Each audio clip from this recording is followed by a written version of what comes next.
Is the screen is visible? Yes, Yes, sir. sir. Yes, sir. Yes, sir. Okay. So Nano Nimma last class only when I completed my first module, I told you to go through about these points. Marginal costing and break-even analysis ಬಗ್ಗೆ concept characteristics applications limitations of marginal ಕಾಸ್ಟಿಕ್ಕು ಈ ಒಂದು 4-5 concept ಇದ್ವು ನಿಮ್ಮ module number 2 ಅಲ್ಲಿ ಇದ್ರ ಬಗ್ಗೆ ನೋಡ್ಕೊಂಡು ಬಂದಿರಿ ಅಂತ ಹೇಳಿದ್ದೆ ನಾನು. ಓಕೆ, ಸೊ ಕೆಲವರೆಲ್ಲ ಕೆಲವೊಂದು ಕಾನ್ಸೆಪ್ಟ್ಸ್ ಬಗ್ಗೆ ಮಾತಾಡಿದ್ರಿ, ಕೆಲವರು ಬ್ರೇಕ್ ಇವ್ ಅನಾಲಿಸಿಸ್ ಬಗ್ಗೆನೂ ಮಾತಾಡಿದ್ರಿ, ದಟ್ಸ್ ಫೈನ್. ಸೊ ಈ ಒಂದು ಮಾಡ್ಯೂಲ್ ನಂಬರ್ 2 ಯಾಕೆ ಸ್ಟ್ರಾಟಜಿಕ್ ಕಾಸ್ಟ್ ಮ್ಯಾನೇಜ್ಮೆಂಟ್ ಅಲ್ಲಿ ಇಟ್ಟಿದ್ದಾರೆ ಅನ್ನೋದನ್ನ first we need to understand. Marginal costing ಅಂತ ಅಂದ್ರೆ ನಿಮ್ಗೆಲ್ಲರಿಗೂ ಗೊತ್ತಿದೆ already. It is also called as variable cost. Yes or no? Yes, sir. Yes, Yes, sir. sir. Variable cost comprises of your direct material, direct labor and other overhead cost. Except fixed cost ಬಿಟ್ಟು ಬೇರೆ ಇನ್ನೇನೇ cost ಬಂದ್ರು ಅದನ್ನೆಲ್ಲ ನಾವೇನಂತ ಕರಿತೀವಿ? Variable cost ಅಂತ ಕರಿತೀವಿ ಅಥವಾ marginal cost ಅಂತ ಕರಿತೀವಿ. ಮಾರ್ಜಿನಲ್ ಕಾಸ್ಟ್, ವೇರಿಯಬಲ್ ಕಾಸ್ಟ್ ನಾವು ಮಾತಾಡ್ತಾ ಇರೋದು ಏನಕ್ಕೆ ಅಂತ ಅಂದ್ರೆ, ಒಂದು ಆರ್ಗನೈಸೇಷನ್ ಒಂದು ಅಡಿಷನಲ್ ಯೂನಿಟ್ ನ ಪ್ರೊಡ್ಯೂಸ್ ಮಾಡಬೇಕಾದ್ರೆ ಎಷ್ಟು ಅಡಿಷನಲ್ ಕಾಸ್ಟ್ ನ ಇನ್ಕರ್ ಮಾಡ್ಕೊಳ್ಳುತ್ತೆ ಅಂತ ಅರ್ಥ ಮಾಡ್ಕೊಳ್ಳೋದಕ್ಕೋಸ್ಕರ we have this concept called as variable cost. ಒಂದು ಆರ್ಗನೈಸೇಷನ್ ತನ್ನ ಆರ್ಗನೈಸೇಷನ್ ಅಲ್ಲಿ ನಡೆಯುವಂತಹ ಕೆಲವೊಂದು ಡಿಸಿಷನ್ಸ್ ಗಳನ್ನ ತಗೊಳ್ಬೇಕಾದಾಗ instead of concentrating on the fixed cost, they need to concentrate on the variable cost. Simple ಆಗಿ ಅರ್ಥ ಮಾಡಿಸ್ಬೇಕು ಅಂತ ಅಂದ್ರೆ, ಇವತ್ತು ನಿಮ್ಮ ಮನೆಗಳಲ್ಲಿ ನಿಮ್ಮ ಮನೆಗಳು ಸ್ವಂತ ಮನೆಗಳಾಗಿದ್ರೆ, ನಿಮ್ಮ ಸ್ವಂತ ಮನೆಗಳಲ್ಲಿ ನಿಮಗೆ land building it is a fixed cost. ನನಗೆ ಅದ್ರ ಬಗ್ಗೆ ನಾನು ತಲೆನೇ ಕೆಡ್ಸ್ಕೊಳ್ಳೋದಕ್ಕೆ ಹೋಗಲ್ಲ. ಯಾಕೆ? Because it's my own property which I have constructed long back. It is a fixed amount which I have invested and I have constructed a house. ಮುಗೀತು. ಅದ್ ಬಿಟ್ಟು ಬೇರೆ ಇನ್ನೆಲ್ಲ ಏನೇನು ಖರ್ಚುಗಳು ಆಗ್ತಾ ಇದೆ, that is what we call it as a variable cost. Yes or no? Yes, sir. Yes, sir. ನಾನು ಲ್ಯಾಂಡ್ ಬಿಲ್ಡಿಂಗ್ ನ ನೀನ್ ಕನ್ಸ್ಟ್ರಕ್ಟ್ ಮಾಡಿ ನಿನ್ ಸ್ವಂತಕ್ಕೆ ಇಟ್ಕೊಂಡ್ಮೇಲೆ ಮುಗೀತು, ಅದು ಪರ್ಮನೆಂಟ್ ಆಗಿ ಇದ್ಬಿಡುತ್ತೆ. ನನಗೆ ಅದ್ರ ಬಗ್ಗೆ ನಾನು ತಲೆ ಕೆಡ್ಸ್ಕೊಳಕ್ ಹೋಗಲ್ಲ. ನನಗೆ ದಿನ ನಾನು ಸಾಗಿಸೋದಕ್ಕೆ ಅಥವಾ ನಾನು ದಿನ ಕಳಿಯೋದಕ್ಕೆ ನನಗೆ ಆಗ್ತಾ ಇರೋಂಥ ಎಕ್ಸ್ಪೆಂಡಿಚರ್ ಏನ್ ಆಗ್ತಾ ಇದೆ, that additional cost we call it as a variable cost or marginal cost. ಇವತ್ತು ನಾನು ಏನೋ ಒಂದು ಡಿಸಿಷನ್ಸ್ ನ ತಗೊಳ್ಬೇಕು ಅಂತ ಅಂದಾಗ, instead of taking into consideration of fixed cost, I'll take into consideration of only the variable cost portion. ಇವತ್ತು ನಮ್ಮ ಮನೆಗೆ ಎಷ್ಟು ಜನ ಇದ್ದಾರೆ, ಎಷ್ಟು ಅಡಿಗೆ ಆಗ್ಬೇಕು, ಎಷ್ಟು ತರಕಾರಿ ಬೇಕಾಗತ್ತೆ, ಎಷ್ಟು ಕರೆಂಟ್ ಬಿಲ್ ಬರುತ್ತೆ, ಎಷ್ಟು ವಾಟರ್ ಬಿಲ್ ಬರುತ್ತೆ, ಎಷ್ಟು ಮನೆಗೆ ದಿನಸಿ ಬೇಕಾಗತ್ತೆ, ಎಷ್ಟು ಮಕ್ಕಳ ಸ್ಕೂಲ್ ಫೀಸ್ ಕಟ್ಟಬೇಕಾಗತ್ತೆ, ಎಷ್ಟು ಅವ್ರದ್ದು ಟ್ರಾವೆಲಿಂಗ್ ಎಕ್ಸ್ಪೆಂಡಿಚರ್ ಆಗುತ್ತೆ. ಇದು ಎಲ್ಲವೂ ಡಿಪೆಂಡ್ ಆಗೋದು ಏನು ಅಂತ ಅಂದ್ರೆ, ನಿಮ್ಮ ಮನೆಗಳಲ್ಲಿ ನೀವು ಎಷ್ಟು ಜನ ಇರ್ತೀರಾ, ನೀವು ಹೆಂಗೆ ನಿಮ್ಮ ಯುಟಿಲೈಸ್ ಮಾಡ್ಕೊಳ್ತಾ ಇದೀರಾ ಅನ್ನೋದ್ರ ಮೇಲೆ ಡಿಪೆಂಡ್ ಆಗಿರುತ್ತೆ how much the additional cost that will going to be borne by that particular family ಅಂತ. ಇಂಥ ಟೈಮಲ್ಲಿ ಸುಮ್ಮನೆ ಒಂದು ಸಣ್ಣ ಎಕ್ಸಾಂಪಲ್ ತಗೊಳ್ಳೋದಾದ್ರೆ, ಇವತ್ತು ಯಾರೋ ಒಬ್ರು ನಿಮ್ ಇರೋ 28 ಜನದಲ್ಲಿ ಯಾರೋ ಒಬ್ರು ಏನ್ ಮಾಡ್ತೀರಾ, ನಿಮ್ ಮನೆಗೆ ಹೋಗ್ಬಿಟ್ಟು, ಅಪ್ಪ ನನಗೊಂದು 2 ವೀಲರ್ ಗಾಡಿ ಕೊಡ್ಸಪ್ಪ, ನಾನು ಕಾಲೇಜಿಗೆ ಹೋಗಿ ಬರೋದಕ್ಕೆ ಅಂತ. Now your dad has to think that whether I should purchase the 2-wheeler vehicle or shall I ask her to go via buses. ಇವತ್ತು ತಂದೆಗೆ ಒಂದು ಡಿಸಿಷನ್ ತಗೊಳ್ಬೇಕಾಗತ್ತೆ, ನಾನು ಮಗಳಿಗೆ ಗಾಡಿ ಕೊಡ್ಸ್ಲಾ ಅಥವಾ ಮಗಳಿಗೆ ಪಾಸ್ ಮಾಡಿಸ್ಬಿಟ್ಟು ವೆಹಿಕಲ್ ಅದು ಯಾವ್ದು ನಿಮ್ಮ ಬಸ್ಸಸ್ ಏನಿದಾವೆ KSRTC ಬಸ್ಸಸ್ ಅಲ್ಲಿ ಅದ್ರಲ್ಲಿ ಕಳಿಸ್ಲಾ ಅಂತ. ನೀವ್ ಯಾರಾದ್ರೂ ಒಬ್ರು ನನಗೆ ಹೇಳಿ, ಈ ತರ ಡಿಸಿಷನ್ ಬಂದಾಗ ನೀವು ಆ ಜಾಗದಲ್ಲಿ ನಿಂತಿದ್ದಾಗ ನೀವು ಏನೇನನ್ನ ಯೋಚನೆ ಮಾಡ್ತೀರಾ ಅಥವಾ ಏನೇನ್ ಕನ್ಸಿಡರ್ ಮಾಡ್ತೀರಾ ಹೇಳಿ.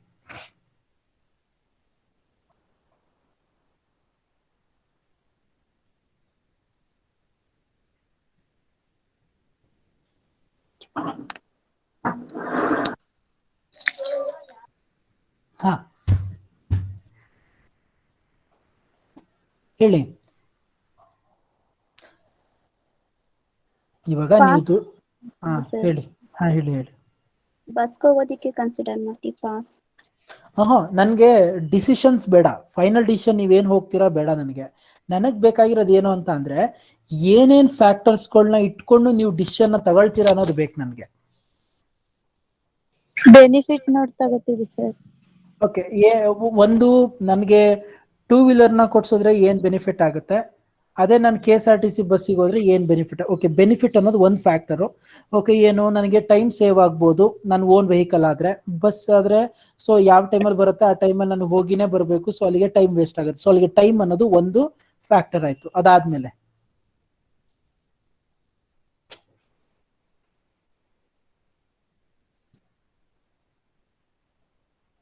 ಮನಿ ಸರ್.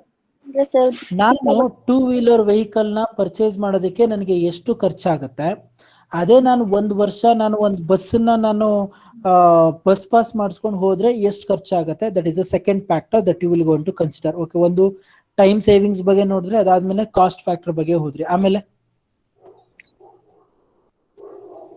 ಡೈಲಿ ಪೆಟ್ರೋಲ್ ಹಾಕ್ಸ್ಬೇಕಲ್ಲ ಸರ್. ಸರ್ ಓನ್ ವೆಹಿಕಲ್ ಆದ್ರೆ ಡೈಲಿ Okay. ಹಾಕ್ಸ್ಬೇಕಾಗುತ್ತೆ. the petrol expenditure that you will going to incur. So ನಿಮ್ಗೆ ಓನ್ ವೆಹಿಕಲ್ ಆದ್ರೆ ನಿಮ್ಗೆ ಪೆಟ್ರೋಲ್ ಎಕ್ಸ್ಪೆಂಡಿಚರ್ ಬರುತ್ತೆ, ಬಟ್ ಅದೇ ನೀವು ಬಸ್ ಪಾಸ್ ಅಲ್ಲಿ ಅಥವಾ ಬಸ್ ಅಲ್ಲಿ ಹೋಗೋದಾದ್ರೆ ನಿಮ್ಗೆ ಪೆಟ್ರೋಲ್ ಎಕ್ಸ್ಪೆಂಡಿಚರ್ ಬರಲ್ಲ. ಅದು ಥರ್ಡ್ ಫ್ಯಾಕ್ಟರ್. ಅದಾದ್ಮೇಲೆ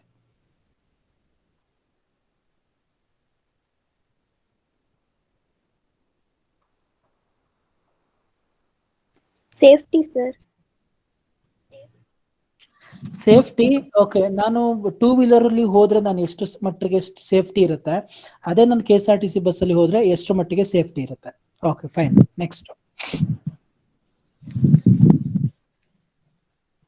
ಸರ್ ಬೈಕ್ ಆದ್ರೆ ನಾವೇ ಟ್ರಾವೆಲ್ ಮಾಡ್ಕೋಬೇಕು ಸರ್. ಬಸ್ ಆದ್ರೆ ಗಣೇಶರು ಬರ್ತಾರೆ. ಕರ್ಕೊಯ್ತಾರೆ. ಸೊ 2 ವೀಲರ್ ಆದಾಗ ಸೊ ನಾನೇ ರೈಡ್ ಮಾಡಬೇಕು. ಮೇ ಬಿ ನನಗೆ ಸ್ವಲ್ಪ ರಿಸ್ಕೇ ಆಗಬಹುದು, ಬಟ್ ಆದ್ರೆ ನಾನು ಬಸ್ಸಸ್ ಅಲ್ಲಿ ಆದ್ರೆ ಆರಾಮಾಗಿ ಕೂತ್ಕೊಂಡು ಹೋಗಿ ಬರ್ಬೋದು. ನಾ ಯಾಕೆ ಈ ಕಾನ್ಸೆಪ್ಟ್ ನಾನು ಹೇಳಿದೆ ಅಂತ ಅಂದ್ರೆ, ನಿಮ್ಮ ಮನೇಲಿ ಏನೋ ಒಂದು ಡಿಸಿಷನ್ ತಗೊಳ್ಬೇಕಾದಾಗ ಯೋಚನೆ ಮಾಡುವಂತ ನಾರ್ಮಲ್ ಜನರಲ್ ಸೆನ್ಸ್ ಇವೆಲ್ಲ. ಅದು ಯಾರಾದ್ರೂ ಸರಿ, ನೀವಾದ್ರೂ ಸರಿ, ನಿಮ್ಮ ಮನೇಲಿರೋ ಯಾರು ಹೆಡ್ ಆಫ್ ದ ಫ್ಯಾಮಿಲಿ ಆಗಿದ್ರು ಸರಿ, ದೇ ಥಿಂಕ್ ಲೈಕ್ ದಿಸ್.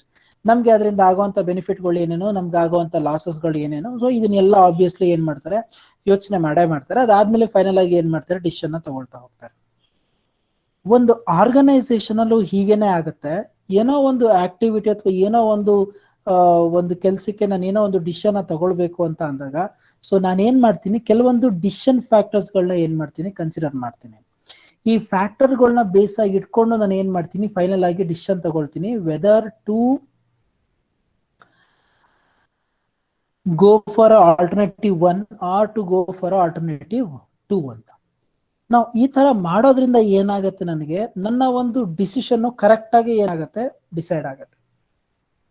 ನಾವು ಯಾಕೆ ಸರ್ ಈ ಕಾನ್ಸೆಪ್ಟ್ ಅನ್ನ ನಿಮ್ಮ ಮಾರ್ಜಿನಲ್ ಕಾಸ್ಟಿಂಗ್ ಅಲ್ಲಿ ಹೇಳ್ತಾ ಇದ್ದೀರಾ? ನಾನು ಅದಕ್ಕೆ ಆವಾಗಲೇ ಹೇಳಿದೆ, ಮಾರ್ಜಿನಲ್ ಕಾಸ್ಟಿಂಗ್ ಅನ್ನೋದು it's just a variable cost, where you will see or you will search or you will going to find out how much additional expenditure that you have incurred to produce a additional unit of a product. ಇವತ್ತು ಒಂದು ಆರ್ಗನೈಸೇಷನ್ಗೆ ಯಾವುದೋ ಒಂದು ಹೊರಗಡೆಯಿಂದ ಒಂದು ಹೊಸ order ಬಂದಿದೆ, ಈಗ ನಾನು ತಗೊಳ್ಬೇಕಾ ಬೇಡವಾ, ಡಿಸಿಷನ್ ತಗೊಳ್ಬೇಕು. ನಾನೇನ್ ಮಾಡ್ತೀನಿ, ಆ ಹೊಸ ಆರ್ಡರ್ ತಗೊಳ್ಳೋದ್ರಿಂದ ನನಗೆ ಆಗುವಂತ ಅಡಿಷನಲ್ ಕಾಸ್ಟ್ ಎಷ್ಟಿದೆ, ಆ ಅಡಿಷನಲ್ ಕಾಸ್ಟ್ ನಾವೇನಂತ ಕರಿತೀನಿ, ವೇರಿಯಬಲ್ ಕಾಸ್ಟ್ ಅಂತ ಕರಿತೀನಿ. ಆ ವೇರಿಯಬಲ್ ಕಾಸ್ಟ್ ಅಡಿಷನಲ್ ಎಷ್ಟು ಬೀಳುತ್ತೆ ಅದ್ರ ಮೇಲೆ ಡಿಸೈಡ್ ಮಾಡ್ತೀನಿ whether to purchase or whether to select that particular decisions or not ಅಂತ. ಈ ಒಂದು ಡಿಸಿಷನ್ಸ್ ಗಳನ್ನ ನಾವು ತಗೊಳ್ಳೋ ಜಾಗನ ಯಾವ್ದ್ರ ಬೇಸಿಸ್ ಮೇಲೆ ತಗೊಳ್ತೀರಾ ಅಂತ ಅಂದ್ರೆ, ಈ ಮಾರ್ಜಿನಲ್ ಕಾಸ್ಟಿಂಗ್ ಬೇಸಿಸ್ ಮೇಲೆ ತಗೊಳ್ತಾ ಹೋಗ್ತೀರಾ. You will not at all consider the fixed cost portion, because fixed is already recovered and already incurred expenditure which will not going to fetch again in your future. So ಅದಕ್ಕೋಸ್ಕರ ಏನ್ ಮಾಡಲ್ಲ ನಾವು, while taking certain decisions in the organization, rather than considering the fixed cost, you will consider more of a marginal cost. So this is what we will going to discuss here in your module number 2 regarding the marginal costing and break-even analysis. Is this point is clear to all of you?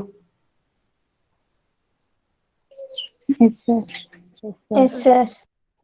ಒಂದು ನಾನು ಏನಕ್ಕೆ ಈ ಒಂದು concept ನಾನು ಅರ್ಥ ಮಾಡ್ಕೊಳ್ತೀನಿ ಅಂತ ಹೋದ್ಮೇಲೆ so I can get in directly with the concept like what exactly this particular marginal costing is. I think ಇನ್ನೊಂದು ಸ್ಕ್ರೀನ್ ಕಾಣಿಸ್ತಾ ಇದೆ ಅನ್ಸುತ್ತಲ್ಲ ನಿಮ್ಗೆ? Yes, sir. ಏನಂತ ಇದೆ? Marginal cost.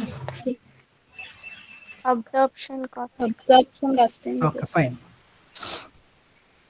ಸೊ ನಾನು ಇಲ್ಲಿ ನಾವು ಏನ್ ಮಾಡ್ತೀವಿ ಅಂದ್ರೆ ಮಾರ್ಜಿನಲ್ ಕಾಸ್ಟ್ಗೆ ಜಾಸ್ತಿ ಪ್ರಿಫರೆನ್ಸ್ ನ ಕೊಡ್ತೀವಿ rather than other types of costing. So ನಿಮ್ಗೆ ಜನರಲ್ ಆಗಿ ನೀವು ಎರಡು ರೀತಿಯಾದಂತಹ ಕಾಸ್ಟಿಂಗ್ ಟೆಕ್ನಿಕ್ಸ್ಗಳನ್ನ ನೋಡ್ತೀರಾ. ಸೊ ಒಂದು ಅಬ್ಸಾರ್ಪ್ಷನ್ ಕಾಸ್ಟಿಂಗ್ ಅಂತ, ಐ ಥಿಂಕ್ ಇದನ್ನ ನೀವು ಕೇಳಿರ್ತೀರಾ ಅಂತ ಅನ್ಕೊಂಡಿದ್ದೀನಿ. ಇನ್ನೊಂದು ಮಾರ್ಜಿನಲ್ ಕಾಸ್ಟಿಂಗ್ ಅಂತ. ಒಂದು ಅಬ್ಸಾರ್ಪ್ಷನ್ ಕಾಸ್ಟಿಂಗು ಮತ್ತು ಇನ್ನೊಂದು ಬಂದು ಮಾರ್ಜಿನಲ್ ಕಾಸ್ಟಿಂಗ್ ಅಂತ. ಸರ್ ಏನ್ ಡಿಫ್ರೆನ್ಸ್ ಸರ್ ಅಬ್ಸಾರ್ಪ್ಷನ್ ಕಾಸ್ಟಿಂಗಿಗೂ ಮಾರ್ಜಿನಲ್ ಕಾಸ್ಟಿಂಗು? ಸಿಂಪಲ್ ಆಗಿ ಹೇಳ್ಬಿಡ್ತೀನಿ, ಜಾಸ್ತಿ ಕನ್ಫ್ಯೂಷನ್ಸ್ ಮಾಡಿಸಲ್ಲ. Absorption costing includes both fixed cost as well as variable cost, but marginal costing takes only the variable cost. That's it, the difference between absorption costing and marginal costing. Absorption costing alli enagutte, it considers both the fixed cost as well as the margin, variable cost, but marginal cost considers only the variable cost, not at all take into consideration about the fixed cost. ಯಾರಾದ್ರೂ ಒಬ್ರು ಹೇಳ್ತೀರಾ difference ಇವಾಗ ಏನ್ ಹೇಳಿದೆ ಅಂತ ನಾನು? Sir absorption cost ಬಂದು fixed cost ಮತ್ತೆ ವೇರಿಯಬಲ್ ಕಾಸ್ಟ್ ಎರಡು ಇನ್ಕ್ಲೂಡ್ ಆಗಿರುತ್ತೆ. ಅದೇ ಮಾರ್ಜಿನಲ್ ಕಾಸ್ಟ್ ಅಲ್ಲಿ ವೇರಿಯಬಲ್ ಕಾಸ್ಟ್ ಮಾತ್ರ ಇನ್ಕ್ಲೂಡ್. ಅದನ್ನೇ ಅವನು ಈ ಒಂದು ಸ್ಟೇಟ್ಮೆಂಟ್ ಅಲ್ಲಿ ಹೇಳಿರೋದು. ಐ ಥಿಂಕ್ ನೀವು ಇಲ್ಲಿ ಅಬ್ಸರ್ವ್ ಮಾಡಬಹುದು. Under this method the cost of the product is determined after considering the total cost, both fixed and variable cost. Thus this technique is also called as traditional costing or total costing ಅಂತ ಕರಿತೀವಿ. So ನಿಮ್ಗೆಲ್ಲ fixed cost ಅಂದ್ರೆ ಏನು, variable cost ಅಂದ್ರೆ ಏನು ಅಂತ ಗೊತ್ತಿದೆ, ನಾನು ಅದ್ರ ಬಗ್ಗೆ ಮಾತಾಡೋದಕ್ಕೆ ಹೋಗಲ್ಲ. ಬಟ್ ಈ ಮಾರ್ಜಿನಲ್ ಕಾಸ್ಟಿಂಗ್ ಯಾಕೆ ಬಂತು ಅಂತ ನಾವು ಮಾತಾಡೋದಾದ್ರೆ, ಅಬ್ಸಾರ್ಪ್ಷನ್ ಕಾಸ್ಟಿಂಗ್ ನ ಲಿಮಿಟೇಷನ್ಸ್ ಇಂದ ಈ ಮಾರ್ಜಿನಲ್ ಕಾಸ್ಟಿಂಗ್ ಅನ್ನೋ ಕಾನ್ಸೆಪ್ಟ್ ಬಂದಿರೋದು. ಏನು, ಎಲ್ಲಾ ಟೈಮಲ್ಲೂ ನೀನು ಹೋಗ್ಬಿಟ್ಟು ಅಬ್ಸಾರ್ಪ್ಷನ್ ಕಾಸ್ಟಿಂಗ್ ಬೇಸಿಸ್ ಆಗಿ ತಗೊಳ್ತಾ ಹೋಗ್ತಾ ಇದ್ದೆ, ಬಟ್ ಇದರಿಂದ ಸರ್ಟನ್ ಪ್ರಾಬ್ಲಮ್ಸ್ಗಳು ಆಗೋಯ್ತು. ಸೊ ಅದಕ್ಕೋಸ್ಕರ ಏನ್ ಮಾಡ್ತೀನಿ ನಾನು, ಈ ಮಾರ್ಜಿನಲ್ ಕಾಸ್ಟಿಂಗ್ ನ ತಗೊಂಡೆ. ಸರ್ ಹಾಗಾದ್ರೆ ಏನೇನ್ ಪ್ರಾಬ್ಲಮ್ ಆಗ್ತಾ ಇತ್ತು ಅನ್ನೋದನ್ನ ಇಲ್ಲಿ ಕೊಟ್ಟಿದ್ದಾರೆ ಒಂದೊಂದಾಗಿ. Let me see. Limitations of absorption costing: being dependent on level of output which vary from period to period, the costs are vitiated due to the existence of fixed overhead. This renders them useless for the purpose of comparison and control ಅಂತ. ಅರ್ಥ ತುಂಬಾ simple. ನಿಮ್ ಸ್ವಂತ ಮನೆ ಇದೆ, ಬಾಡಿಗೆ ಏನು ಕಟ್ತಾ ಇಲ್ಲ, ನೀವು ಸ್ವಂತ ಲ್ಯಾಂಡು ಎಲ್ಲ ಇಟ್ಕೊಂಡು ಏನ್ ಮಾಡ್ತಾ ಇದ್ದೀರಾ, ನೀವು ಮನೆ ನಡೆಸ್ತಾ ಇದ್ದೀರಾ. ನಾನ್ ನಿಮ್ಗೆ ಏನಾದ್ರೂ ಖರ್ಚು ಎಷ್ಟು ಅಂತ ಕೇಳಿದ್ರೆ, ನೀವು ಮನೆದು ಇಷ್ಟು ಖರ್ಚಾಗ್ತಾ ಇದೆ, ಮನೆ ಕನ್ಸ್ಟ್ರಕ್ಷನ್ ಮಾಡಿದ್ದು, ಲ್ಯಾಂಡ್ ಕನ್ಸ್ಟ್ರಕ್ಷನ್ ಮಾಡಿದ್ದು, ಪರ್ಚೇಸ್ ಮಾಡಿದ್ದು ಎಲ್ಲಾನು ಸೇರಿಸಿ ಹೇಳ್ತೀರಾ ನೀವು ಮಾತಾಡ್ಬೇಕಾದಾಗ ಈಗ ಅಟ್ ಪ್ರೆಸೆಂಟ್? ಆಬ್ವಿಯಸ್ಲಿ ಇಲ್ಲ ಅಲ್ಲ. ಬಿಕಾಸ್ ಇದು ಯಾವಾಗ್ಲೂ 15-20 ವರ್ಷದ ಹಿಂದೆ ನಾನು ದುಡ್ಡನ್ನೆಲ್ಲ ಉಳಿಸಿ ನಾನು ಕನ್ಸ್ಟ್ರಕ್ಟ್ ಮಾಡಿ ಇಟ್ಕೊಂಡಿರೋವಂಥದ್ದು. ನಾನು ಇವತ್ತು ನಾನು ಅದ್ರ ಬಗ್ಗೆ ಮಾತಾಡೋಕೆ ಹೋಗಲ್ಲ. ನಾನು ತಿಂಗಳು ಎಕ್ಸ್ಪೆಂಡಿಚರ್ ನೀವು ಎಷ್ಟು ಅಂತ ನಾನು ನಿಮ್ಮನ್ನು ಕೇಳಿದ್ರೆ ನೀವೇನ್ ಮಾಡ್ತೀರಾ, ನನ್ನ ಲ್ಯಾಂಡು ಬಿಲ್ಡಿಂಗಿಗೆ ಬಿಟ್ಟು ಇನ್ ಮಿಕ್ಕಿರೋ ನಿಮ್ಮ ಮೋಟರ್ ಬಿಲ್ಲು, ಕರೆಂಟ್ ಬಿಲ್ಲು, ದಿನಸಿ ಸಾಮಾನು, ಡೈಲಿ ವೆಜಿಟೇಬಲ್ಸು, ಹಾಲು, ಮೊಸರು, ಈ ಕಾನ್ಸೆಪ್ಟ್ ನ ಮಾತ್ರ ಇಟ್ಕೊಂಡು ನೀವು ಮಾತಾಡ್ತೀರಾ. ಬಟ್ ಇನ್ ಕೇಸ್ ಆಫ್ ಬೇರೆ ರೆಂಟಲ್ ಇರೋಂಥವ್ರನ್ನ ತಗೊಂಡ್ರೆ they will include rent also. So daily expenditure ಕೇಳಿದಾಗ you will not going to cover your fixed element whatever you have incurred for the purchasing of land or construction of the houses. Absorption costing ಅಲ್ಲಿ ಇದೇ problem ಆಗ್ತಿದ್ದು. ಏನು ಅಂತ ಅಂದ್ರೆ, ನಿಮ್ಮ ಹಳೆ fixed cost portion ನೀವೇನ್ ಮಾಡ್ಕೊಳ್ತಾ ಇದ್ರಿ, ತಗೊಳ್ತಾ ಇದ್ರಿ. ಯಾಕೆ? ಬಿಕಾಸ್ ನೀವು ಅಬ್ಸಾರ್ಪ್ಷನ್ ಕಾಸ್ಟಿಂಗ್ ಅಂತ ಮಾತಾಡ್ಬೇಕಾದಾಗ you will talk about the total cost ಅಲ್ವಾ, total cost which includes fixed cost also.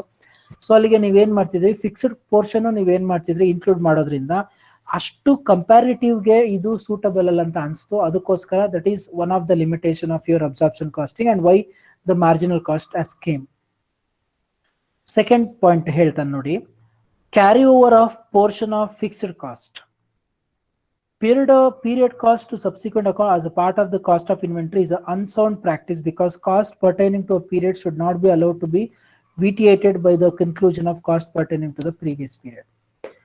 15 ವರ್ಷದ ಹಿಂದೆ ನೀವು ಇನ್ಕರ್ ಮಾಡ್ಕೊಂಡಿರೋ ಎಕ್ಸ್ಪೆಂಡಿಚರು ನಿಮ್ಮ ಹೌಸ್ ಕನ್ಸ್ಟ್ರಕ್ಷನ್ಗೆ ಇವತ್ತು ತನಕನೂ ನೀವು ಅದನ್ನೇ ತೋರಿಸ್ಕೊಂಡ್ಬಿಟ್ರೆ ಏನಾಗುತ್ತೆ, ನಿಮ್ಮ ಆಕ್ಚುಯಲ್ ರಿಸಲ್ಟ್ ಗೊತ್ತಾಗಲ್ಲ. ಅದನ್ನೇ ಅವ್ನು ಹೇಳೋದು carry over of a portion of fixed cost. ಆ ಫಿಕ್ಸ್ಡ್ ಕಾಸ್ಟ್ ನ ನೀವು ಎಲ್ಲಾ ಜಾಗದಲ್ಲೂ ನೀವು ತಗೊಂಡ್ ಬಂದ್ರೆ ಸೊ ನಿಮ್ಗೆ ಅದ್ರ ಅರ್ಥನೇ ಇರೋದಿಲ್ಲ. ನೀವು ಅವತ್ತು ಇನ್ಕರ್ ಮಾಡ್ಕೊಂಡಿದ್ದು ಅದನ್ನ ನೀವು ರಿಕವರಿ ಆಲ್ರೆಡಿ ಮಾಡ್ಕೊಂಡ್ ಬಿಟ್ಟಿರ್ತೀರಾ. ಮತ್ತೆ ನೀವು ಅದನ್ನ ಇನ್ಕರ್ ತೋರಿಸ್ಕೊಂಡಾಗ ಏನಾಗುತ್ತೆ, ನಿಮ್ಮ ಡಿಸಿಷನ್ಸ್ ಏನಾಗುತ್ತೆ, ಅಪ್ರಾಪ್ರಿಯೇಟ್ ಆಗಿ ಬರಲ್ಲ ಅಂತ ಹೇಳ್ತಾರೆ. Third point, profit and losses in the accounts are relatively not only to sales but also related not only to sales but also to production including the production which is unsold. This is contrary to the principle that profits are made not at the stage when products are manufactured but only when they are sold ಅಂತ. ನಿಮ್ಮ ಒಂದು absorption costing ಅಲ್ಲಿ ಏನಾಗುತ್ತೆ, ನೀವು product ಅನ್ನ sale ಮಾಡಿದಾಗ ಮಾತ್ರ ಅದಕ್ಕೊಂದು ವ್ಯಾಲ್ಯೂ ಬರುತ್ತೆ, because total cost plus profit ಅಂತ. ನೀವು ಅದನ್ನ ಹಾಗೆ ಇಟ್ಕೊಂಡಿದ್ದಾಗ ನೀವು ಅದಕ್ಕೆ ಫಿಕ್ಸ್ಡ್ ಕಾಸ್ಟ್ ನ ಇನ್ಕ್ಲೂಡ್ ಮಾಡೋದ್ರಲ್ಲಿ ಅಥವಾ ಫಿಕ್ಸ್ಡ್ ಕಾಸ್ಟ್ ಇದೆ ಅಂತ ಹೇಳೋದ್ರಲ್ಲಿ ಯಾವುದೇ ರೀತಿ ಅರ್ಥ ಇರಲ್ಲ ಅಂತ ಹೇಳ್ತಾರೆ. That is the third limitation. Fourth, there is no uniformity in the method of application of overhead in absorption costing ಅಂತ. ನಾವೆಲ್ಲ ಓವರ್ ಹೆಡ್ ಕಾಸ್ಟ್ ಬಗ್ಗೆ ಲಾಸ್ಟ್ ಸೆಮಿಸ್ಟರ್ ಅಲ್ಲಿ ಮಾತಾಡ್ತಾ ಇದ್ವಿ. ಓವರ್ ಹೆಡ್ ಮಾತಾಡ್ಬೇಕಾದಾಗ ನಾವು ಅದರಲ್ಲಿ ಎರಡು ಭಾಗವಾಗಿ ನೋಡ್ತಾ ಇದ್ವಿ. ಒಂದು ಫಿಕ್ಸ್ಡ್ ಓವರ್ ಹೆಡ್, ಇನ್ನೊಂದು ವೇರಿಯಬಲ್ ಓವರ್ ಹೆಡ್ ಅಂತ. ಮೆಜಾರಿಟಿ ಕೇಸಸ್ ಅಲ್ಲಿ ವೇರಿಯಬಲ್ ಓವರ್ ಹೆಡ್ ಪೋರ್ಷನ್ ಜಾಸ್ತಿ ಇರ್ತಿದ್ದು rather than fixed overhead. ನೀವು ಅಬ್ಸಾರ್ಪ್ಷನ್ ಕಾಸ್ಟಿಂಗ್ ನ ಇಟ್ಕೊಂಡಾಗ ಏನಾಗುತ್ತೆ, it covers both the fixed and variable cost, ಎರಡ್ರ ಬಗ್ಗೆನೂ ಮಾತಾಡುತ್ತೆ.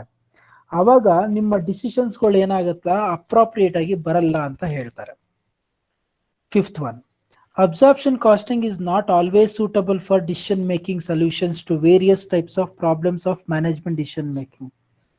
ಯಾಕೆ ಕೆಲವೊಂದ್ಸಲ ಏನಾಗುತ್ತೆ, ಆರ್ಗನೈಸೇಷನ್ ಸುಮಾರು ಒಂದು 50 ವರ್ಷ 60 ವರ್ಷದ ಹಳೇ ಬಿಸ್ನೆಸ್ ಅದು.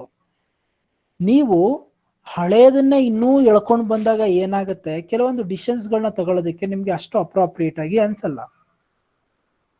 ಇವತ್ತು ನನ್ನ ಹತ್ರ ಮೆಷಿನರಿ ಇದೆ, ಬಿಲ್ಡಿಂಗ್ ಇದೆ, ನನ್ನ ಹತ್ರ ಬೇಕಾಗಿರುವಂತಹ ಲೇಬರರ್ಸ್ಗಳಿದ್ದಾರೆ, ಎಲ್ಲಾರನ್ನೂ ಆಲ್ರೆಡಿ ಇಟ್ಕೊಂಡಿದ್ದೀನಿ.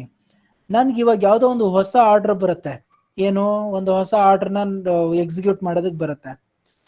ಆರ್ಡರ್ ಎಕ್ಸಿಕ್ಯೂಟ್ ಮಾಡಬೇಕಾದಾಗ ನಾನು ರೇಟ್ ಹೇಳಬೇಕಾದಾಗ ಎಕ್ಸಿಸ್ಟಿಂಗ್ ಏನಿದೆ ಅದನ್ನ ಬಿಟ್ಟು ಅಡಿಷನಲ್ ಏನ್ ಖರ್ಚಾಗ್ತದೆ ಅದ್ರ ಮೇಲೆ ನೀವೇನ್ ಮಾಡ್ಬೇಕು, ಪ್ರಾಫಿಟ್ ಇಡಬೇಕು ಹೊರತು ಹಳೇದ್ನೆಲ್ಲ ನೀವು ತಗೊಳಕ್ ಹೋಗ್ಬಾರ್ದು. ಹಿಂಗೆ ಸೇ ಫಾರ್ ಎಕ್ಸಾಂಪಲ್ 2 ಸಿಚುವೇಶನ್ಸ್. ಒಂದು, ಹಳೇದ್ನ ಸೇ ಫಾರ್ ಎಕ್ಸಾಂಪಲ್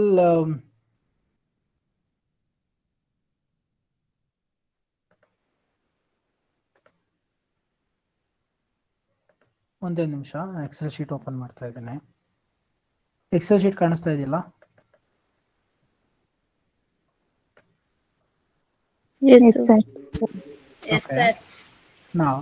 ಯಾವುದೋ ಒಂದು ಹೊಸ ಆರ್ಡರ್ ಬಂದಿದೆ ನನಗೆ. ಸೊ ಆರ್ಡರ್ ಬಂದು ನನಗೆ ಯಾವುದೋ 2000 ಯೂನಿಟ್ ಅನ್ನ ಪ್ರೊಡ್ಯೂಸ್ ಮಾಡೋದು. ಸೊ ನನ್ನ ಹತ್ರ ಆಲ್ರೆಡಿ ಲ್ಯಾಂಡ್ ಇದೆ, ಬಿಲ್ಡಿಂಗ್ ಇದೆ, ಮೆಷಿನರಿ ಇದೆ, ಆಮೇಲೆ ಬೇಕಾಗಿರುವಂತ ಲೇಬರರ್ಸ್ ಇದ್ದಾರೆ, ಅದಾದ್ಮೇಲೆ ಓಕೆ ರಾ ಮೆಟೀರಿಯಲ್ ನನಗೆ ಬೇಕಾಗಿದೆ, ಅದಾದ್ಮೇಲೆ ಅದರ್ ಎಕ್ಸ್ಪೆಂಡಿಚರು ಬೇಕು. Okay fine. ಅಸ್ಯೂಮ್ ದಟ್ ನನಗೆ 2000 ಯೂನಿಟ್ ನ ಪ್ರೊಡ್ಯೂಸ್ ಮಾಡೋದಕ್ಕೆ ನನ್ನ ಹತ್ರ ಆಲ್ರೆಡಿ ಲ್ಯಾಂಡ್ ಇದೆ. ನಾನು ಅದನ್ನ ಯೂನಿಟ್ ಕನ್ವರ್ಟ್ ಮಾಡಿದ್ರೆ ಮೇ ಬಿ ನನಗೊಂದು 1200 1200 ರುಪೀಸ್ ಏನೋ ಬರ್ಬೋದು. ಓಕೆ, ಇಲ್ಲಿ ನಾನು ಮಾತಾಡ್ತಿರೋದು ಯಾವ್ದ್ರ ಬಗ್ಗೆ, 2 ತರ ಸಿಚುವೇಶನ್ ತೋರಿಸ್ತಾ ಇದ್ದೀನಿ. ಒಂದು ಸಿಚುವೇಶನ್ 1, ಸೆಕೆಂಡು ಸಿಚುವೇಶನ್ 2. ಸಿಚುವೇಶನ್ 1 ಅಲ್ಲಿ ಎಲ್ಲಾನು ಕನ್ಸಿಡರ್ ಮಾಡಿದ್ರೆ ಏನಾಗುತ್ತೆ, because see here fixed portion ಇದು ಫಿಕ್ಸ್ಡ್ ಪೋರ್ಷನ್, ಇದು ಫಿಕ್ಸ್ಡ್ ಪೋರ್ಷನ್, ಇದು ಸಮ್ ಟೈಮ್ಸ್ ಫಿಕ್ಸ್ಡ್ ಆಗುತ್ತೆ, ಸಮ್ ಟೈಮ್ಸ್ ವೇರಿಯಬಲ್ ಆಗುತ್ತೆ. Okay, let it be variable only. ಯಾಕೆ, ಬಿಕಾಸ್ ಅಡಿಷನಲ್ ಆರ್ಡರ್ ಬಂದಾಗ ಅಡಿಷನಲ್ ಲೇಬರರ್ಸ್ ಬೇಕಾಗ್ಬೋದು. ಓಕೆ, ಇದು ವೇರಿಯಬಲ್ ಆಗುತ್ತೆ, ಇದು ವೇರಿಯಬಲ್. Okay fine. ನಾ 1200 ರೂಪಾಯಿ ಪರ್ ಯೂನಿಟ್ಗೆ. ಬಿಲ್ಡಿಂಗಿಗೆ ಒಂದು 2600 ರೂಪಾಯಿ. ಮೆಷಿನರಿ ಒಂದು 800 ರೂಪಾಯಿ ಆಗುತ್ತೆ ಅನ್ಕೊಳ್ಳಿ. ನಾವು ಈಗ 2000 ಯೂನಿಟ್ನ ಪ್ರೊಡ್ಯೂಸ್ ಮಾಡ್ಕೊಳ್ಳೋದಕ್ಕೆ ನನಗೆ ಲೇಬರರ್ಸ್ ಬೇಕು. ಲೇಬರರ್ಸ್ಗೆ ನಾನು ಏನು ಮಾಡಬೇಕು, ರೆಮ್ಯುನರೇಷನ್ ಕೊಡಬೇಕು. ಅವ್ರಿಗೆ 5000 ರೂಪಾಯಿ ರೆಮ್ಯುನರೇಷನ್ ಕೊಡ್ತಾ ಇದ್ದೀನಿ. ಈ 2000 ಯೂನಿಟ್ನ ಪ್ರೊಡ್ಯೂಸ್ ಮಾಡೋದಕ್ಕೆ ನನಗೆ ರಾ ಮೆಟೀರಿಯಲ್ ಬೇಕು. ಸೊ ನನಗೆ ರಾ ಮೆಟೀರಿಯಲ್ಗೆ ಒಂದು 7000 ರೂಪಾಯಿ ಖರ್ಚಾಗ್ತಾ ಇದೆ. ಅದರ ಎಕ್ಸ್ಪೆಂಡಿಚರ್ ಒಂದು 800 ರೂಪಾಯಿ ಏನೋ ಎಕ್ಸ್ಪೆಂಡಿಚರ್ ಆಗ್ತಾ ಇದೆ ಅಂತ ಅನ್ಕೊಳ್ಳಿ. ಸೊ ಏನ್ ಮಾಡ್ತೀನಿ ನಾನು, ಎಲ್ಲಾನು ಟೋಟಲ್ ಮಾಡ್ಕೊಳ್ತೀನಿ. ಸೊ ನನಗೆ ಎಲ್ಲಾನು ಟೋಟಲ್ ಮಾಡ್ಕೊಂಡಾಗ ನನಗೆ ಗೊತ್ತಾಗೋದೆಷ್ಟು ತಗೊಳ್ತಿಲ್ಲ, is equal to sum of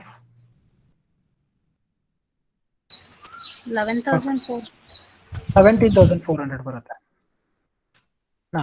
so 70,400 ಬರುತ್ತೆ ಆಯ್ತಾ. ಇದು ಯಾವಾಗ, when you consider both fixed cost as well as variable cost. ನಾವು ಸಿಚುವೇಶನ್ ನೋಡಿ, ನನಗೆ ಈ ಕಂಪನಿ ಸ್ಟಾರ್ಟ್ ಆಗಿ ಸುಮಾರು ಒಂದು 50 ಇಯರ್ಸ್ ಬ್ಯಾಕ್ ಸ್ಟಾರ್ಟ್ ಆಗಿರೋದು. 50 ಇಯರ್ಸ್ ಹಿಂದೆನೆ ಈ ಲ್ಯಾಂಡು, ಬಿಲ್ಡಿಂಗು, ಮೆಷಿನರಿ ಎಲ್ಲ ಇದೆ ಆಲ್ರೆಡಿ. ಇದೆಲ್ಲ ನಾನು ಆಲ್ರೆಡಿ ರಿಕವರಿ ಮಾಡ್ಕೊಂಡು ಬಿಟ್ಟಿದ್ದೀನಿ ನಾನು. ಸೊ ಮತ್ತೆ ನಾನು ಇದನ್ನ ಇಲ್ಲಿ ತಗೊಂಡ್ ಬಂದು ಕೂರ್ಸೋಂತ ಅವಶ್ಯಕತೆ ಇಲ್ಲ.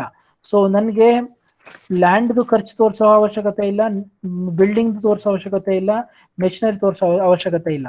ಯಾಕೆ? ಬಿಕಾಸ್ ಇಟ್ಸ್ ಆಲ್ರೆಡಿ ರೆಕವರ್ಡ್, ಹಿಂದಿನ ರೆಕವರಿ ಮಾಡ್ಕೊಂಡು ಬಿಟ್ಟಿದ್ದೀನಿ, ಮತ್ತೆ ತೋರಿಸೋಂತ ಅವಶ್ಯಕತೆ ಇಲ್ಲ. ಇದು ಮಾಮೂಲಿ ಏನಿದೆ 5000, ಇದು ಮಾಮೂಲಿ 7000 ರೂಪಾಯಿ, ಇದು 8000 ರೂಪಾಯಿ ಹಾಕಿ, ಸಾರಿ 800 ರೂಪಾಯಿ ಹಾಕಿ. ನಾವು ಜಸ್ಟ್ ಡ್ರ್ಯಾಗ್ ಮಾಡಿ, you will get the total value. ಇದಕ್ಕೆ ಏನ್ ಮಾಡ್ತೀಯಪ್ಪ, ಒಂದು ಪ್ರಾಫಿಟ್ ಅನ್ನ ಆಡ್ ಮಾಡ್ಕೋ. ಎಷ್ಟು ಪ್ರಾಫಿಟ್ ಆಡ್ ಮಾಡ್ಕೊಡ್ತೀಯ? ಓಕೆ 2000 ರೂಪಾಯಿ ಆಡ್ ಮಾಡ್ತೀಯಾ? ಓಕೆ 2000 ರೂಪಾಯಿ ಇಲ್ಲೂ ಆಡ್ ಮಾಡು, 2000 ರೂಪಾಯಿ ಇಲ್ಲೂ ಆಡ್ ಮಾಡು.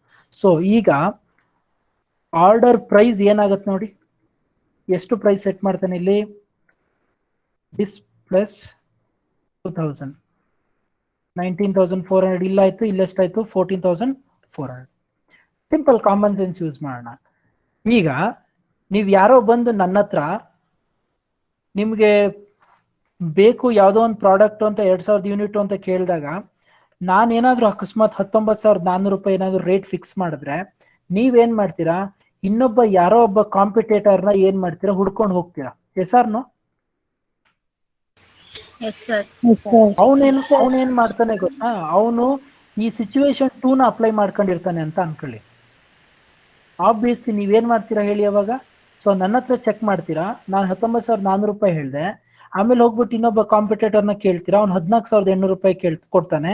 ಸೊ ಆಬ್ವಿಯಸ್ಲಿ ನೀವೇನ್ ಮಾಡ್ತೀರಾ, ಸೊ 19,400 ಬದಲು ಏನ್ ಮಾಡ್ತೀರಾ, 14,800 ರೂಪಾಯಿಗೆ ಆಟೋಮೆಟಿಕ್ ಆಗಿ ಡೈವರ್ಟ್ ಆಗ್ತೀರಾ. ಈ ತರ ಪ್ರಾಬ್ಲಮ್ ಯಾವಾಗ ಆಗುತ್ತೆ ಅಂತ ಅಂದ್ರೆ, when you take into consideration of the fixed portion. ನೀವು ಫಿಕ್ಸ್ಡ್ ಪೋರ್ಷನ್ ಕನ್ಸಿಡರ್ ಮಾಡಿದ್ರೆ ಈ ತರ ಪ್ರಾಬ್ಲಮ್ ಆಗುತ್ತೆ. ಅದಕ್ಕೆ ಹೇಳೋದು, ನೀವು ಮಾರ್ಜಿನಲ್ ಕಾಸ್ಟಿಂಗ್ ನ ಅಡಾಪ್ಟ್ ಮಾಡ್ಕೊಂಡಾಗ ಈ ಪ್ರಾಬ್ಲಮ್ ಬರಲ್ಲ. ಯಾಕೆ? ಬಿಕಾಸ್ ಮಾರ್ಜಿನಲ್ ಕಾಸ್ಟಿಂಗ್ ಅಲ್ಲಿ ಏನ್ ಮಾಡ್ತೀರಾ ಗೊತ್ತಾ, ನೀವು ಈ ಕಾನ್ಸೆಪ್ಟ್ ನ ಮಾತ್ರ ತಗೊಳ್ತಿರೋ ಹೊರತು you will not going to consider the variable cost portion. ಅದು ಫಿಕ್ಸ್ಡ್ ಕಾಸ್ಟ್ ಪೋರ್ಷನ್ ಕನ್ಸಿಡರ್ ಮಾಡೋದಿಲ್ಲ. ನೀವು ಬರೀ ಏನ್ ಮಾಡ್ತೀರಾ, ವೇರಿಯಬಲ್ ಕಾಸ್ಟ್ ಪೋರ್ಷನ್ ಮಾತ್ರ ಏನ್ ಮಾಡ್ತೀರಾ, ಕನ್ಸಿಡರ್ ಮಾಡ್ತಾ ಹೋಗ್ತೀರಾ. ಈ ತರ ಮಾಡೋದ್ರಿಂದ ಏನಾಗುತ್ತೆ, ನಿಮ್ಗೆ ಕಸ್ಟಮರ್ಸ್ ನ ರಿಟೈನ್ ಮಾಡ್ಕೊಳ್ಬಹುದು, ಮತ್ತೆ ಅವ್ರಿಗೆ ಎಕ್ಸಾಕ್ಟ್ ಪ್ರೈಸ್ ಏನಿದೆ ಆ ಎಕ್ಸಾಕ್ಟ್ ಪ್ರೈಸ್ ಇಟ್ಕೊಂಡು ಏನ್ ಮಾಡ್ಬೋದು, ನೀವು ನಿಮ್ಮ ಪ್ರಾಡಕ್ಟ್ ನ ಸೇಲ್ ಮಾಡ್ಬೋದು. ಸೊ ಇದಕ್ಕೋಸ್ಕರನೇ ಏನು ಅಬ್ಸಾರ್ಪ್ಷನ್ ಕಾಸ್ಟಿಂಗು ನಿಮ್ಗೆ ತುಂಬಾ ಪ್ರಾಬ್ಲಮ್ ಕೊಡುವಂತಹ ವಿಚಾರ. ಅದಕ್ಕೋಸ್ಕರ ನೀವೇನ್ ಮಾಡ್ಬೇಕು, so when you are taking a decisions, fixed cost portion ಎಲ್ಲೆಲ್ಲಿ ಅವಶ್ಯಕತೆ ಇದೆ ಅನ್ನೋ ಜಾಗದಲ್ಲಿ ಮಾತ್ರ ತಗೊಳ್ಳಿ. ಈಗ ನಾನು 50 ವರ್ಷ ಹಿಂದೆ ಅಂತ ಹೇಳಿದ್ನಲ್ಲಪ್ಪ, ಅಕಸ್ಮಾತ್ ಇದೇನಾದ್ರೂ ಇನಿಷಿಯಲ್ ಬಿಸ್ನೆಸ್ ಅಂತ ಅನ್ಕೊಳ್ಳಿ, ಈಗ ತನ ಸ್ಟಾರ್ಟ್ ಆಗಿರೋ ಬಿಸ್ನೆಸ್ ಇದು ಅಂತ ಅನ್ಕೊಳ್ಳಿ. ಆ ಟೈಮಲ್ಲಿ ನೀವು ಇವನ್ನೆಲ್ಲ ರಿಕವರಿ ಮಾಡ್ಕೊಳ್ಳೋದ್ರಲ್ಲಿ ಒಂದು ಅರ್ಥ ಇದೆ. ತುಂಬಾ ಹಳೆ ಬಿಸ್ನೆಸ್ ಅಂತ ಅಂದ್ರೆ ಅವನ್ನೆಲ್ಲ ಆಲ್ರೆಡಿ ರಿಕವರಿ ಮಾಡ್ಕೊಂಡ್ ಬಿಟ್ಟಿರ್ತೀರಾ. ಮತ್ತೆ ಇದನ್ನ ನೀನ್ ತಗೊಂಡ್ ಬಂದು ತೋರಿಸ್ಕೊಂಡು ಮತ್ತೆ ನೀನ್ ರೇಟ್ ಜಾಸ್ತಿ ಮಾಡ್ಕೊಳ್ಳೋಂತ ಅವಶ್ಯಕತೆ ಇರಲ್ಲ. ನಾವು ಈ ತರ ಸಿಚುವೇಶನ್ ನೀವೇನ್ ಮಾಡ್ತೀರಾ, ನೀವು ಮಾರ್ಜಿನಲ್ ಕಾಸ್ಟಿಂಗ್ ಅಲ್ಲಿ ನೋಡ್ತಾ ಹೋಗ್ತೀರಾ. ಹೋಪ್ ಈ ಕಾನ್ಸೆಪ್ಟ್ ಅರ್ಥ ಆಯ್ತಾ ನಿಮ್ಗೆ?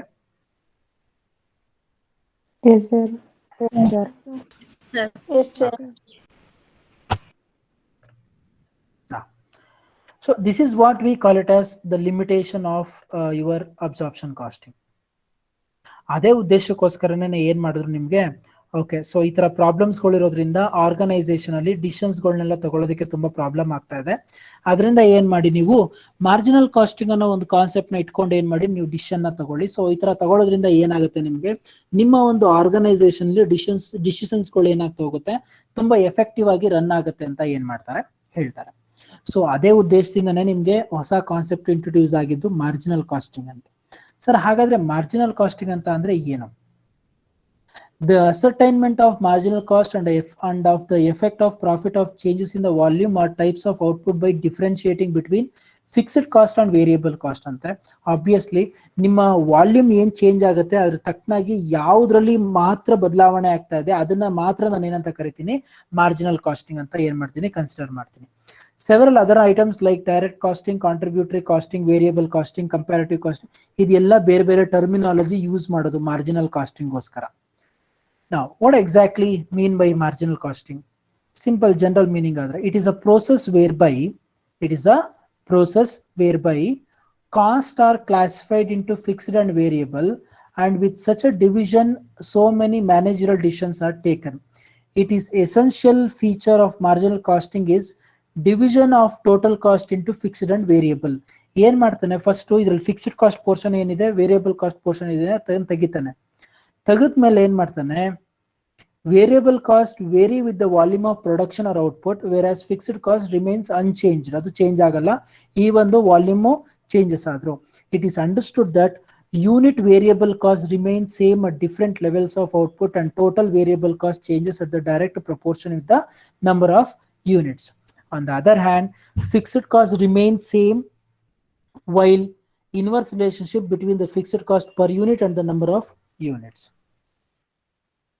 ಸೊ ಏನಾಗುತ್ತೆ, ನಿಮ್ಮ ಒಂದು ಮಾರ್ಜಿನಲ್ ಕಾಸ್ಟಿಂಗ್ ಅಲ್ಲಿ ನಿಮ್ಮ ವೇರಿಯಬಲ್ ಕಾಸ್ಟ್ ಪೋರ್ಷನ್ಸ್ ಏನಾಗ್ತಾ ಹೋಗುತ್ತೆ, ಸೊ ಕಂಟಿನ್ಯೂಸ್ ಆಗಿ ವೇರಿಯೇಷನ್ ಆಗ್ತಾ ಹೋಗುತ್ತೆ. Variable cost per unit will remain constant, but variable cost will going to vary when the level of output changes. Sir ಹಾಗಾದ್ರೆ ಇದ್ರ ಕ್ಯಾರೆಕ್ಟರಿಸ್ಟಿಕ್ಸ್ ಏನು? The main features of marginal costing is one, it's appropriate and accurate division of total cost into fixed and variable by picking out variable portion of a semi-variable cost also. Marginal costing ಮಾಡೋ ಅಂತ first and foremost ಕೆಲಸ ಏನ್ ಗೊತ್ತಾ, ನಿಮ್ಮ ಒಂದು organisation ಅಲ್ಲಿ ಇರುವಂತಹ fixed cost portion ನ ಮತ್ತೆ ವೇರಿಯಬಲ್ ಕಾಸ್ಟ್ ಪೋರ್ಷನ್ ನ ಏನ್ ಮಾಡುತ್ತೆ, ಎಲಿಮಿನೇಟ್ ಮಾಡುತ್ತೆ ಅಂತ ಅಂದ್ರೆ ಡಿವೈಡ್ ಮಾಡುತ್ತೆ, ಫಿಕ್ಸ್ಡ್ ಎಷ್ಟು ವೇರಿಯಬಲ್ ಎಷ್ಟು ಅಂತ. ಈ ತರ ಮಾಡೋದ್ರಿಂದ ಏನ್ ಗೊತ್ತಾಗುತ್ತೆ ನಿನಗೆ, ಓಕೆ ವೇರಿಯಬಲ್ ಕಾಸ್ಟ್ ಪೋರ್ಷನ್ ಇದ್ರೆ ಎಷ್ಟು ಅಮೌಂಟು, ಆ ಅಮೌಂಟ್ ಇಂದ ನಾನು ಫರ್ದರ್ ಯಾವ ರೀತಿ ನಾನು ಅಡಿಷನಲ್ ಆಗಿ ನಾನು ಆರ್ಡರ್ಸ್ಗಳನ್ನ ತಗೊಳ್ಬಹುದು ಅನ್ನೋ ಒಂದು ಕ್ಲಾರಿಟಿ ಸಿಗುತ್ತೆ. Second feature, valuation of stock such as finished goods work in progress is valued at variable cost only. ನಾನು ಸ್ಟಾಕ್ ವ್ಯಾಲ್ಯೂಯೇಷನ್ ನ ಮಾಡಬೇಕಾದಾಗ ಸೊ ನಾನು ಏನ್ ಮಾಡ್ತೀನಿ ಅಂತ ಅಂದ್ರೆ, ಸೊ ನಾನು ವೇರಿಯಬಲ್ ಕಾಸ್ಟ್ ಪೋರ್ಷನ್ ನ ಮಾತ್ರ ಏನ್ ಮಾಡ್ಬೇಕಾಗತ್ತೆ, ಕನ್ಸಿಡರ್ ಮಾಡ್ಬೇಕಾಗತ್ತೆ.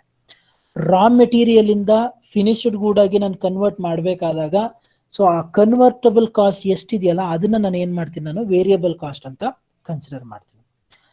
The fixed costs are written off soon after they are incurred and do not find place in product cost or inventory. ಯಾವಾಗ ಫಿಕ್ಸ್ಡ್ ಕಾಸ್ಟ್ ನ ನೀವು ಇನ್ಕರ್ ಮಾಡ್ಕೊಳ್ತೀರಾ ಅಥವಾ ಅದನ್ನ ರಿಕವರಿ ಮಾಡ್ಕೊಳ್ತೀರಾ, ಯಾವಾಗ ಬಿಸ್ನೆಸ್ ಸ್ಟಾರ್ಟ್ ಆಗುತ್ತೆ, ಯಾವಾಗ ನೀವು ಬಿಸ್ನೆಸ್ ಅಲ್ಲಿ ನೀವು ಅದನ್ನ ಇನ್ಕರ್ ಮಾಡ್ಕೊಳ್ತೀರಾ, ಆ ಟೈಮಲ್ಲಿ ಮಾತ್ರ ನೀವು ಏನ್ ಮಾಡ್ತೀರಾ, ಇದನ್ನ ತೋರಿಸ್ತೀರಾ ಹೊರತು ಪ್ರಾಡಕ್ಟ್ ನ ನೀವು ಮ್ಯಾನುಫ್ಯಾಕ್ಚರ್ ಮಾಡೋ ಟೈಮಲ್ಲಿ ಇದನ್ನ ತೋರಿಸಲ್ಲ. ಯಾಕೆ ಅಂದ್ರೆ because that is not at all required, because it is already incurred or actually already showned in the books of accounts. Then prices are based on marginal cost and marginal contribution. Yes, of course. ನೀವು profit ಅನ್ನ measure ಮಾಡಬೇಕಾದಾಗ contribution ಮುಖಾಂತರ measure ಮಾಡಬೇಕು. That is the proper way of calculating the contribution. ಏನಪ್ಪ contribution ಅಂತ ಅಂದ್ರೆ, what is the formula?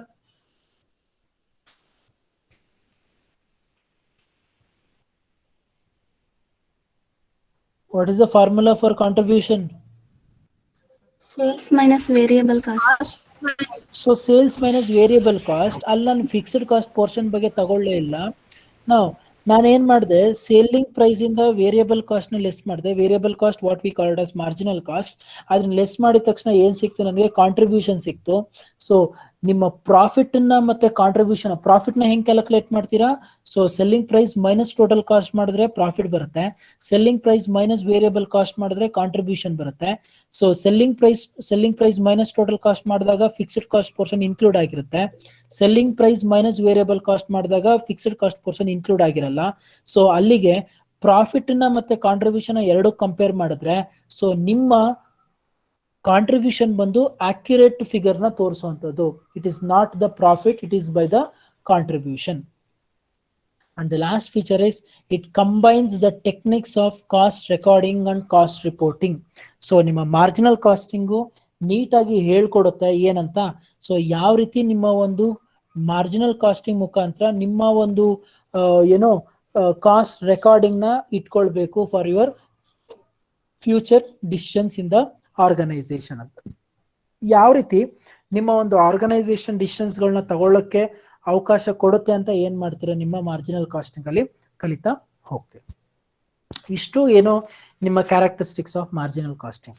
ಒಂದು ಚೆನ್ನಾಗಿ ಅರ್ಥ ಮಾಡ್ಕೊಳ್ಳಿ, ನಾವು ಮಾತಾಡ್ತಿರೋದು ಏನು ಅಂತ ಅಂದ್ರೆ ಒಂದು ಆರ್ಗನೈಸೇಷನ್ ಅಲ್ಲಿ ಫಿಕ್ಸ್ಡ್ ಕಾಸ್ಟ್ ವೇರಿಯಬಲ್ ಕಾಸ್ಟ್ ಅಂತ ಎರಡು ಕಾನ್ಸೆಪ್ಟ್ ಬರುತ್ತೆ. ಇದರಲ್ಲಿ ನಾನು ವೇರಿಯಬಲ್ ಕಾಸ್ಟ್ ಅನ್ನ ಮೇಜರ್ ಆಗಿ ನೋಡ್ತೀನಿ rather than concentrating on the fixed cost, because fixed cost which is already incurred in the organisation.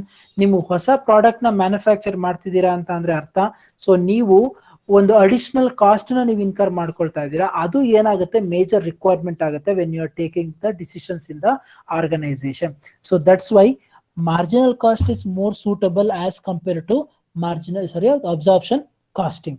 ನಿಮ್ಮ ಮಾರ್ಜಿನಲ್ ಕಾಸ್ಟಿಂಗು ಕರೆಕ್ಟ್ ಸೂಟಬಲ್ ಆಗುತ್ತೆ as we compare to your absorption costing ಅಂತ. So ಅದಕ್ಕೋಸ್ಕರ organisation ಅಲ್ಲಿ ಎಲ್ಲೇ ಯಾವುದೇ ರೀತಿಯಾದಂತ ಡಿಸಿಷನ್ಸ್ ಗಳನ್ನ ತಗೊಳ್ಬೇಕಾದ್ರೂ ಸಹ so they will take marginal cost as a basis rather than absorption costing. ಒಂದು ಡಿಸಿಷನ್ಸ್ ನ ತಗೊಳ್ಬೇಕಾದಾಗ they will consider a marginal costing rather than the what you called absorption costing. Okay, ಇದಾದ್ಮೇಲೆ ನಿಮ್ಗೆ ಅಡ್ವಾಂಟೇಜಸ್ ಇದೆ, ಅದಾದ್ಮೇಲೆ same disadvantages ಇದೆ. So okay, ಏನ್ ಮಾಡಬೇಕು ನೀವು ಅಂತ ಅಂದ್ರೆ ಈ ಮಾರ್ಜಿನಲ್ ಕಾಸ್ಟಿಂಗ್ ಅಲ್ಲಿ ಇರುವಂತಹ ಏನೇನು ಅಡ್ವಾಂಟೇಜ್ ಇದೆ 1 2 3 4 5 6 7 8 9 10 ಓಕೆ 10 ಏನ್ ಅಡ್ವಾಂಟೇಜಸ್ ಇದೆ. ಅದಾದ್ಮೇಲೆ 6 9 10 ಡಿಸ್ಅಡ್ವಾಂಟೇಜಸ್ ಇದೆ. ಈ 10 ಅಡ್ವಾಂಟೇಜಸ್ ಮತ್ತೆ 10 ಡಿಸ್ಅಡ್ವಾಂಟೇಜಸ್ ನ ನೋಡಿ. ಸೊ ನೆಕ್ಸ್ಟ್ ಕ್ಲಾಸ್ ಅಲ್ಲಿ ನಾನು ಫರ್ದರ್ ಮಾತಾಡೋದಕ್ಕಿಂತ ಮುಂಚೆ ಈ ಅಡ್ವಾಂಟೇಜಸ್ ಮತ್ತೆ ಡಿಸ್ಅಡ್ವಾಂಟೇಜಸ್ ನ ನೀವು ನನಗೆ ಎಕ್ಸ್ಪ್ಲೈನ್ ಮಾಡಬೇಕು ಅಥವಾ ನೀವು ನನಗೆ ಹೇಳಬೇಕು. ಸೊ ಯಾರನ್ನ ಕೇಳ್ತೀನಿ ಅವ್ರು ಏನ್ ಮಾಡ್ಬೇಕಾಗತ್ತೆ, ಆ ಕಾನ್ಸೆಪ್ಟ್ ಅನ್ನ ಏನ್ ಮಾಡ್ಬೇಕಾಗತ್ತೆ ಎಕ್ಸ್ಪ್ಲೈನ್ ಮಾಡ್ಬೇಕಾಗತ್ತೆ. ಸೊ ಇಷ್ಟನ್ನ ನೋಡ್ಕೊಂಡು ಬಂದಿರಿ. ನೆಕ್ಸ್ಟ್ ಕ್ಲಾಸ್ಗೆ we will discuss further things in the marginal casting. Theoretical ಆಗಿ ನೀವು ಇಷ್ಟು ಇನ್ಫಾರ್ಮೇಶನ್ ಇವಾಗ ನಾವೇನ್ ಮಾತಾಡ್ತಿದೀವಿ ಅಷ್ಟು ಮಾತ್ರ ಸಾಕು. ಇದಾದ್ಮೇಲೆ ತುಂಬಾ ಇಂಪಾರ್ಟೆಂಟ್ ಆಗಿ ಬರುವಂತ ಕಾನ್ಸೆಪ್ಟ್ ಬಂದು this one tools and techniques of marginal costing ಅಂತ ಬರುತ್ತಲ್ಲ, ಈ ಒಂದು ಕಾನ್ಸೆಪ್ಟ್. ಈ ಕಾನ್ಸೆಪ್ಟ್ ಅನ್ನ ನಾವು ಮಾತಾಡ್ತಾ ಒಂದೊಂದು ಕಾನ್ಸೆಪ್ಟ್ ಆಗಿದ ತಕ್ಷಣ ನಾವೇನ್ ಮಾಡ್ತಾ ಹೋಗೋಣ, ಪ್ರಾಬ್ಲಮ್ಸ್ಗಳನ್ನ ಸಾಲ್ವ್ ಮಾಡ್ತಾ ಹೋಗೋಣ. Is that clear? Yes, sir. Yes, sir. Okay.